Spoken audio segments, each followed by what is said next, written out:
আপনার ফেসবুক বন্ধুদের মধ্যে আপনি যদি কারো পোস্ট দেখতে না চান, অথবা আপনি যদি কারো পোস্ট বারবার দেখতে চান, এবং আপনি যদি কাউকে আনফলো করতে চান, আপনি আনফলো করা কোনো ফ্রেন্ডকে আবারও যদি রিকানেক্ট করতে চান, তাহলে একটি জায়গা থেকেই হবে।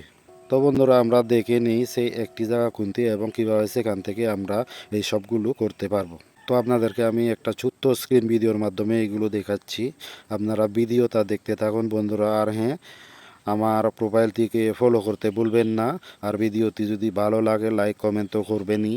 সাথে যদি মনে করেন ভিডিওটা ইনফরমেশন ভিত্তিক বা কাজে আসবে, তাহলে অবশ্যই ভিডিওটা শেয়ার করে রাখবেন। তো ঠিক আছে বন্ধুরা, আমি ভিডিওটা শুরু করছি, আপনারা দেখুন। আসুন ভিডিওটা শুরু করি। আমি প্রথমে যাব ফেসবুক অফিসিয়াল অ্যাপসে। সেখান থেকে প্রোফাইল আইকনটিতে একবার ক্লিক করব।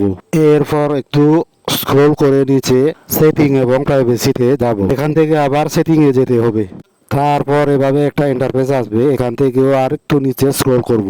এখানে যেতে হবে কন্টেন্ট প্রেফারেন্সে। তো এখানে আপনারা দেখছেন হু ইউ সি। এখান থেকে কাউকে ফেভারিটে রাখার জন্য আমি ফেভারিট অপশনটা বেছে নেব। তো এখানে দেখতে পাবেন বন্ধুরা আমার ফ্রেন্ড, পেজ এবং আমার ফলো করা বিভিন্ন গ্রুপ।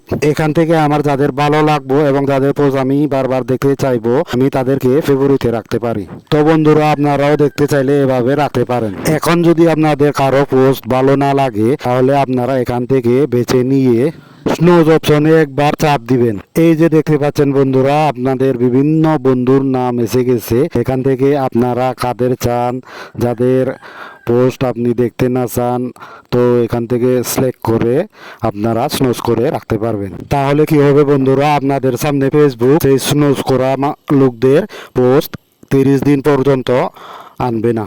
আনফলো বিভিন্নভাবে করা যায়, তবে আপনারা চাইলে এখান থেকে কোনো বন্ধুকে যদি আনফলো করতে চান, এখান থেকেও করতে পারবেন। তার জন্য আপনারা আনফলো অপশনটিতে একবার চাপ দেবেন। তাহলে এভাবে অনেকটা আপনার বন্ধুর লিস্ট এসে যাবে। এখান থেকে বেছে আপনারা আনফলো করতে পারবেন। তবে আনফলো করার জন্য আপনাদেরকে একটা কথা বলি, ফেসবুক অ্যাবাউট থেকে যে সাজেস্ট করা লিস্ট দেয়, সেই লিস্টে গিয়ে আনফলো করলে সবচেয়ে ভালো হয়। আর যদি মনে করেন এখান থেকে আপনারা বেছে বেছে করবেন, তাহলে এখান থেকেও আনফলো করতে পারবেন।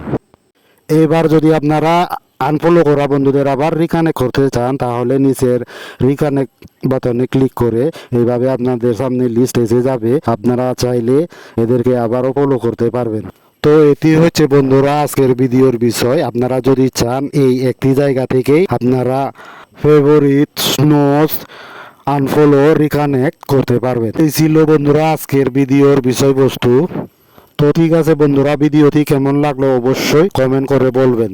আশা করি ভিডিওটা দেখে বুঝতে পেরেছেন বন্ধুরা, কিভাবে এক জায়গা থেকে ফেভারিটে রেখে আপনার বন্ধুর পোস্ট আপনি বারবার দেখতে পারবেন। এবং আপনি যদি কোনো বন্ধুর পোস্ট দেখতে না চান, তাকে কিভাবে স্নোজ করে রাখতে হবে, আর একই জায়গা থেকে কিভাবে আপনি আনফলো করতে পারবেন এবং রিকানেক্টও করতে পারবেন। তো আজকের ভিডিও এতটুকুই বন্ধুরা। দেখা হবে আবারও একটি ফেসবুকের এরকম খুবই গুরুত্বপূর্ণ ভিডিও নিয়ে আগামীতে। সবাই ভালো থাকবেন, সুস্থ থাকবেন। সবাইকে আবারও নমস্কার জানিয়ে ভিডিও শেষ করছি। ধন্যবাদ সবাইকে।